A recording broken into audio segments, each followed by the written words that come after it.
Yo, what's up? We are now sitting in a Tesla Model S Plaid from Marcus Bil, and in this video I'm going to show you guys the headlights. So let's go.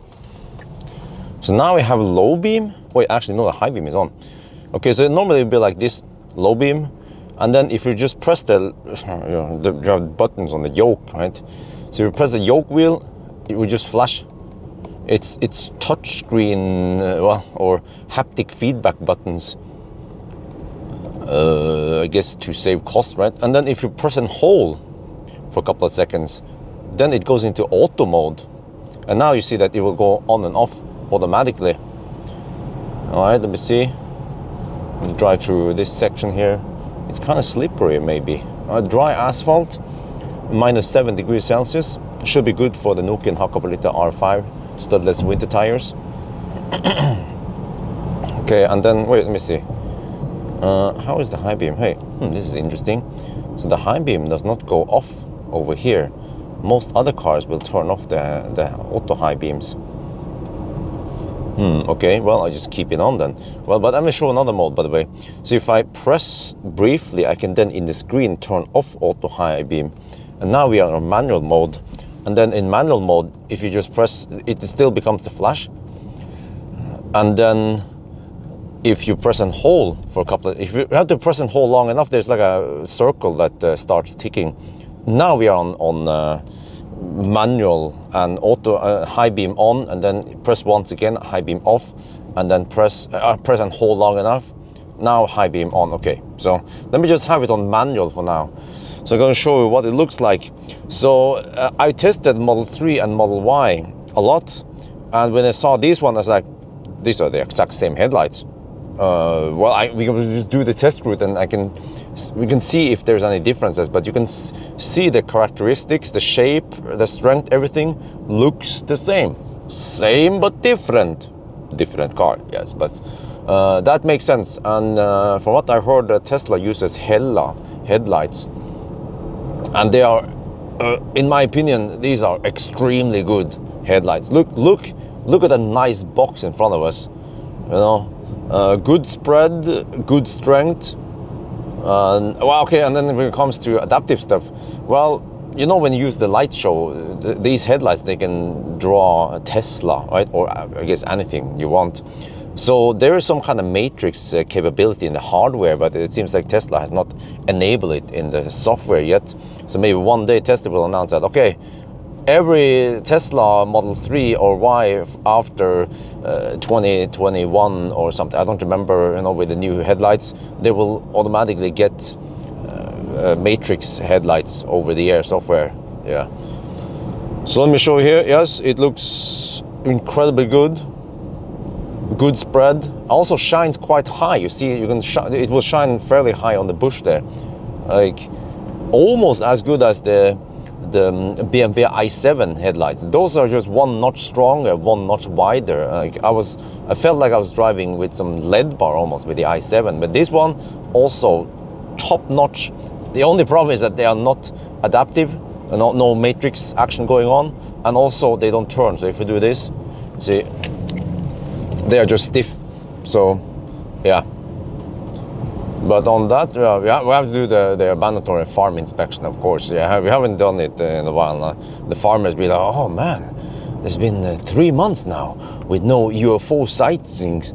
Well, guess what? Teslabjorn is back. Oh yeah. Let me see.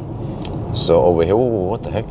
That light pole seems to be a bit skewed, like it's about to fall off. Okay. All right.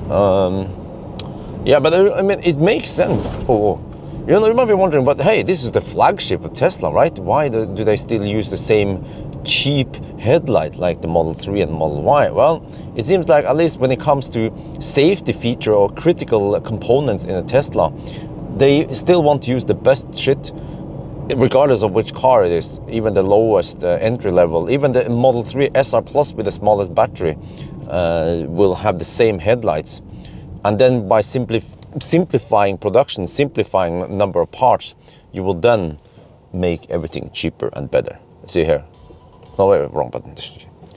Yeah, here we have low beam. and then, well, it's okay, I'll show you. You see, low beam, and then when they're flashed, you just briefly come on. Hopefully they are asleep now. But if you press and hold, you will see that it goes up a little bit. Yeah, then there we have the high beam. So, yeah, so. But this is good stuff, man. Yeah, I don't know if there's anything else to explain. Let me see, how is the turning circle in the Model S? Well, it has a turning circle like a cruise ship, as usual. Okay, oh, the struggle is real with the yoke and the joke wheel. All right. Oh, now we go back. Yeah. So, but yeah. So, what should I say about the headlights? They are really good. I've been driving Model 3 and Model Y all over the place at night, also many times. And it's such a pleasure to use these headlights compared to the old generation. Like Tesla didn't really have that great headlights. From the 2013 Tesla Model S, it was okay-ish xenon lights, but the problem with xenon lights is that they tend to fade over time, and then it becomes worse. But then, of course, when you change the light bulb, then it becomes better. And then with the LED they introduced in facelift, it was actually, I felt like it was even worse. Yeah, and the Model X had slightly better though LED lights, but still not that great, not nearly as good as these ones we have here. And Model 3 also is like not that great, but from now on, yeah, Tesla realized that headlights are important, so they fitted with great headlights, because in Europe we have something called curves that they don't have in America. They only have straight roads. I think one time when I drove in, I think it was in Nevada or somewhere, right? Or somewhere around there. Well, I don't remember roughly, but it was on the west coast. And I think I actually drove from one supercharger to another. It was like 100 kilometers or something, 150 kilometers between them. And the road between those two superchargers, it was just one straight road, no bends at all. So yeah, I understand now how Tesla and Americans, they design the cars, like, you know, Dodge Viper or those American muscle cars. They are just designed to go straight. They have not been designed to go fast around curves or lights, and I don't know, maybe they don't have oncoming traffic over there, so they don't need to have any adaptive stuff for Matrix. A little bit slippery there. But yeah, the moose party is not here today, all right? We haven't seen the moose, we haven't seen the fox or anything like that. And the hedgehog, they are not here today. So, well, I have to say, through the camera, it looks, the light looks a bit cold, but I use the same settings for every shot. And I use manual white balance set to 4,300 Kelvin. So, but for me though, when I drive this car, I don't feel like they are cold or anything like that. So yeah, a good spread. But like you see in twisty parts like here, I feel like I would like to have the car. I mean, if it would turn, that would be great. Or if it for some reason could shine wider. Like the EQS headlights, they are really great.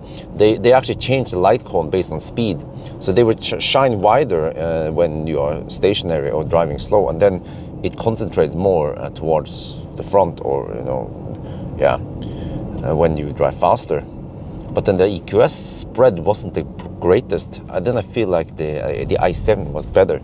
But then, for example, Polestar lights and Volvo lights, well, if you can get pixel lights still, you know, they have the pixel technology, can block out big sections, and it will also turn in the curves. So when I tested the EQS recently, they don't turn, and then so when I look at the other EQS, it doesn't seem like they turn. But the Volkswagen lights, ID3, ID4, and those, they're also really good. They also shine nice and wide and turn. So these Tesla headlights, they kind of lose points because they don't turn, and there's no matrix going on yet.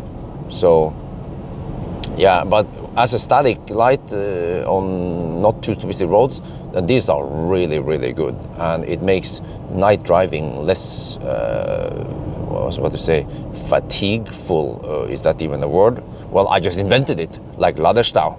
Yeah. Well, actually, I didn't invent Laderstau. I just made it more famous. Just like I did not invent camper mode, I just made it more famous. Yeah, all right. Anyway, I think I'm just gonna stop over here. And now I'm going to record the same video in Thai. So that's gonna be it for now. I hope you guys enjoyed this video. As always, thank you for watching and talk to you later.